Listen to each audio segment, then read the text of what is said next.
एक ऐसी जगह जहां पांडवों ने अपने अज्ञातवास काटे थे, एक ऐसी जगह जहां का रास्ता स्वर्ग को जाता है, एक ऐसी जगह जहां पे 75 फीट की शिवलिंग है, एक ऐसी जगह जहां भस्मासुर का संहार हुआ। ऐसा माना जाता है कि ये इंडिया का one of the most difficult track है।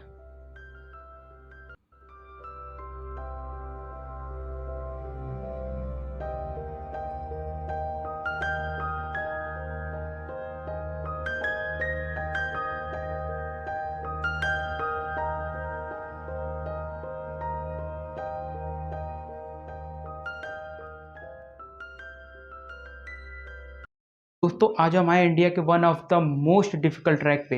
ये ट्रैक जिस पहाड़ी पे होती है उस पहाड़ी का नाम है श्रीखंड महादेव पहाड़। ये ट्रैक टोटल 70 किलोमीटर की होगी, 35 kilometre up and 35 kilometre down. याद रहे इस ट्रैक की छोटी सी भूल भी आपको मौत के मुंह में उतार सकती है। तो इस ट्रैक को अगर आप लोग कभी भी इन फ्यूचर करें तो बहुत ही सीरियसली लें। और एक बहुत ही ज़रूरी बात, जब तक आपको महादेव की मर्जी नहीं होगी आप इस ट्रैक को पूरा कर ही नहीं पाएंगे। आप कहीं ना कहीं से चूक ही जाएंगे। इस सफ़र की शुरुआत बनारस से होती है। बनारस से दिल्ली पहुंचने में हमें तकरीबन 1 दिन का समय लग जाता है। तो बढ़ते हैं इस सफ़र के दूसरे पड़ाव की तरफ, जो कि कुल्लू में जामा डिस्ट्रिक्ट में है। दिल्ली से जामा की दूरी तकरीबन 520 किलोमीटर की है। मुझे बाइक राइडिंग पसंद है और बाइक में मेरा फेवरेट है रॉयल एनफील्ड हिमालयन, इसलिए मैंने रेंट पे हिमालयन ही ली। कुल्लू पहुंच के हमने वहां पर 1 नाइट स्टे की और अगली सुबह होते ही हम निकल पड़े अपने तीसरे पड़ाव की तरफ, जिसका नाम है सिंघाड़। सो फाइनली अब ट्रैकिंग स्टार्ट हो चुकी है। जामा से सिंघाड़ हम लोगों को पहुंचने के लिए तकरीबन 3 किलोमीटर ट्रैक करना होगा। गाइस सिंघाड़ के नज़ारे बहुत ही ज़्यादा अमेजिंग है। यहाँ पे होगा हम लोगों का फर्स्ट रजिस्ट्रेशन कराते ही हम लोग निकल पड़ेंगे अपने चौथे पड़ाव थाजरू की तरफ। सिंघाड़ से थाजरू का ट्रैक तकरीबन 12 किलोमीटर का है और ये ट्रैक थोड़ा मुश्किल है।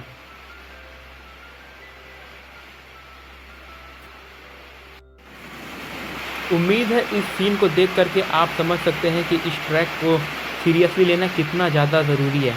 यहाँ पे आपके कदम थोड़े से भी लड़खड़ाए नहीं कि खामियाजा आप भुगत नहीं पाएंगे।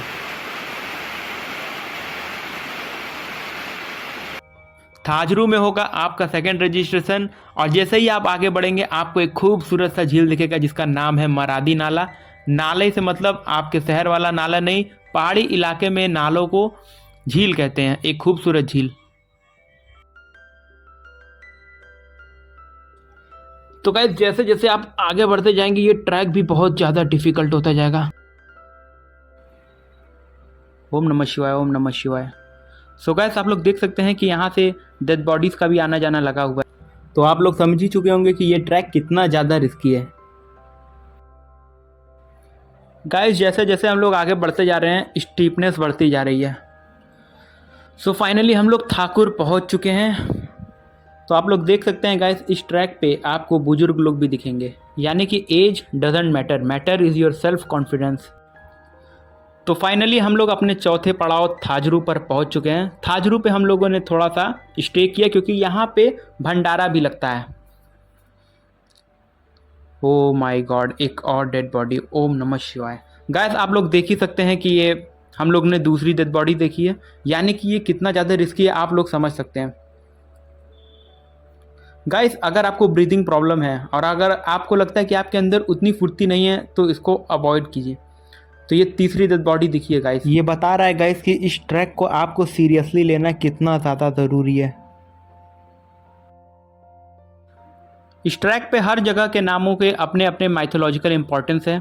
वीडियो में हम लोग आपको आगे आगे बताते जाएंगे। सो गाइस फाइनली हम लोग पहुंच चुके हैं काली टॉप पे। ये नज़ारा किसी स्वर्ग से कम नहीं है। इस जगह पे काली माता का एक छोटा सा मंदिर है।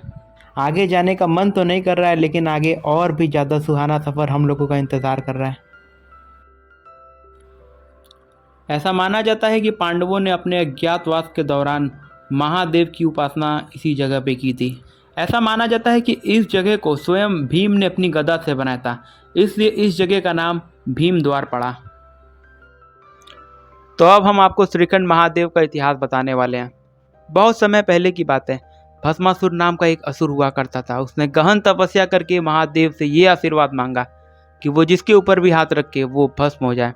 उसकी तपस्या से प्रसन्न होकर महादेव ने भी उसे एक भस्म कंगन दे दिया, लेकिन उसने इस भस्म कंगन का इस्तेमाल स्वयं महादेव के ऊपर करने की कोशिश की।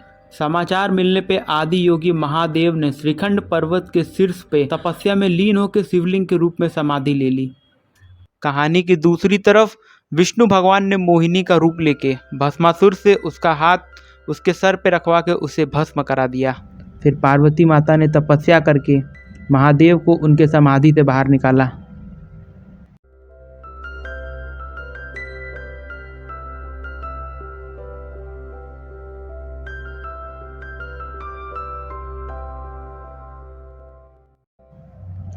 क्योंकि ये ट्रैक सिर्फ मानसून में ही खुलता है, इसलिए यहाँ की जो ज़मीन है वो इतनी ज़्यादा स्लिपरी हो जाती है कि आपको एक एक कदम फूक फूक के रखना होगा। और गाइस यहाँ पे ग्रीनरी की भी कोई कमी नहीं है। यहाँ पे इतनी ग्रीनरी है कि आपने शायद ही इतनी ग्रीनरी कभी देखी होगी।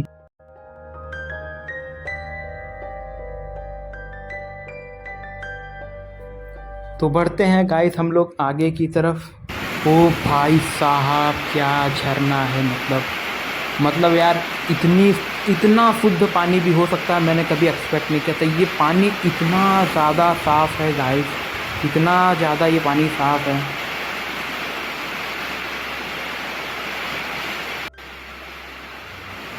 तो यार थोड़ा सा नीचे की तरफ चलना है गाइस, पैर बहुत तेज़ फिसल रहे हैं। हर हर महादेव। तो गाइस आप लोग देख रहे हैं कि ये ट्रैक बहुत ही ज़्यादा मुश्किल है गाइस। बारिश की वजह से चलना बड़ा मुश्किल हो रहा है, वरना ये ट्रैक उतना डिफ़िकल्ट नहीं था। तो बहुत ठंड लग रही है गाइस। तो ये जो आप वाइट देख रहे हैं ये लेक है और जो बेसिकली जम चुकी है, और अगर ये टूटी तो फिर बचना मुश्किल है। तो चलते हैं इसके ऊपर। तो गाइस अब हम लोग पहुंच चुके हैं भीम द्वार, लेकिन यहाँ पे फैसिलिटीज़ उतनी नहीं है और शाम हो चुका है। तो अब हम लोग पार्वती धाम पे जा कर के स्टे करेंगे। तो बढ़ते हैं पार्वती धाम की तरफ। चारों तरफ इतनी ठंडी हवाएं चल रही हैं गाइस कि मैं आपको बता नहीं सकता। इसके ऊपर चलना इतना डिफ़िकल्ट है गाइस, आज मैं पहली बार समझ पाया हूँ। इस झरने का नाम है पार्वती झरना। ये तकरीबन 100 मीटर ऊंचा है। कहा जाता है कि महादेव को समाधि से निकालने के लिए पार्वती जी उनको इधर ही रिझाया करती थी नहाने के लिए। यहाँ की खूबसूरती शब्दों में बयां करना इज इम्पॉसिबल।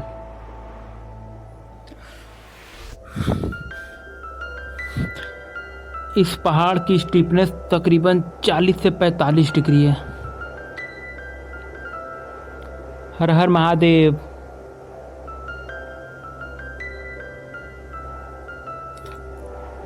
पैरों ने साथ छोड़ दिया, बस नज़ारे ही खींच रहे हैं मुझको।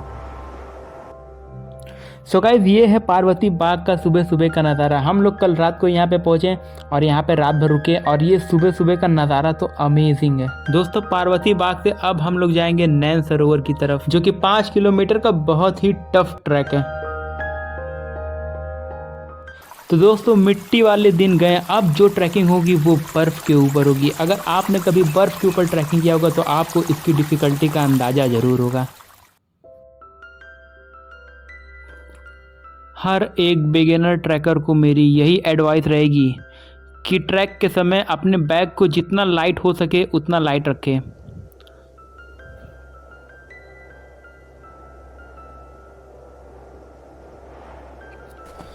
सो फाइनली गाइस हम पहुंच चुके हैं नैन सरोवर। यहाँ पे इतना अच्छा लग रहा है, दिमाग को इतना रिलैक्स लग रहा है कि मैं एक्सप्लेन नहीं कर सकता। ऐसा कहा जाता है कि ये पार्वती जी के आंसुओं से बना है, इसलिए इसका नाम नैन सरोवर है। तो अब हम लोग अपने आखिरी पड़ाव श्रीखंड महादेव शिवलिंग की तरफ जा रहे हैं। ये ट्रैक नैन सरोवर से श्रीखंड शिवलिंग की जो ट्रैक है वो तकरीबन 3 किलोमीटर की, और ये इस ट्रैक का सबसे मुश्किल पार्ट है गाइस। अगर यहाँ पर आप गलती से भी फिसल गए तो फिर आप सोच भी नहीं सकते कि आप कहाँ पर जाकर के रुकेंगे। और इस ट्रैक को करने के लिए आपके पास एक बहुत ही अच्छी क्वालिटी के ट्रैकिंग शूज़ होने चाहिए। और ऊपर जैसे जैसे हम लोग बढ़ते जा रहे हैं ऑक्सीजन का लेवल घट रहा है और ठंड भी बहुत ज़्यादा बढ़ती जा रही है, तो इस बातों का ध्यान रखें आप लोग।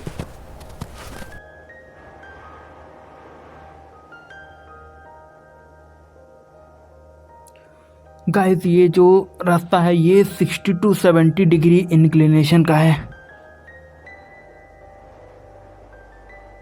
ट्रैक के दौरान अगर आपको कहीं पर भी सांस लेने में दिक्कत आए तो प्लीज़ मेरा सजेशन यही है कि आप वापस चले जाइए, क्योंकि कोई भी ट्रैकिंग आपकी लाइफ से बढ़ के नहीं है।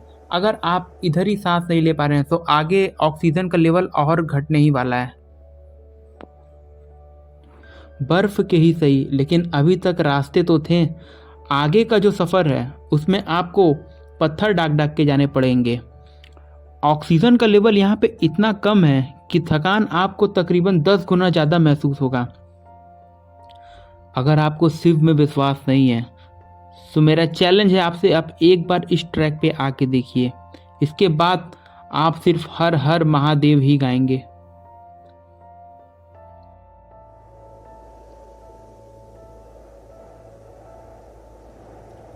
आठ 800 मीटर की दूरी से जब पहली बार वो विशाल शिवलिंग दिखता है तो सारी थकान दूर हो जाती है। दिल में इतने इमोशंस आ जाते हैं कि वो आंखों से बहने लगते हैं।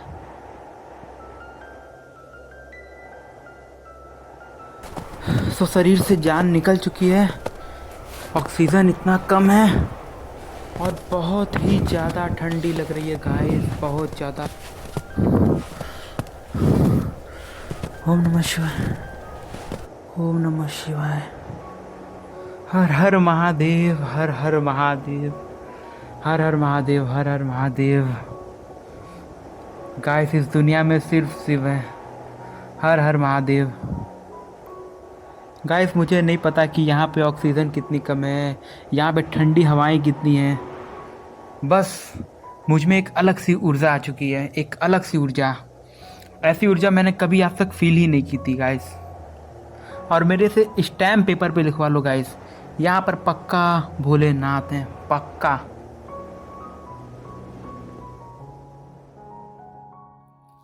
अगर आपने भी इस जर्नी को मेरे साथ एंजॉय किया गाइस तो भोलेनाथ के नाम पर एक लाइक कर दीजिएगा।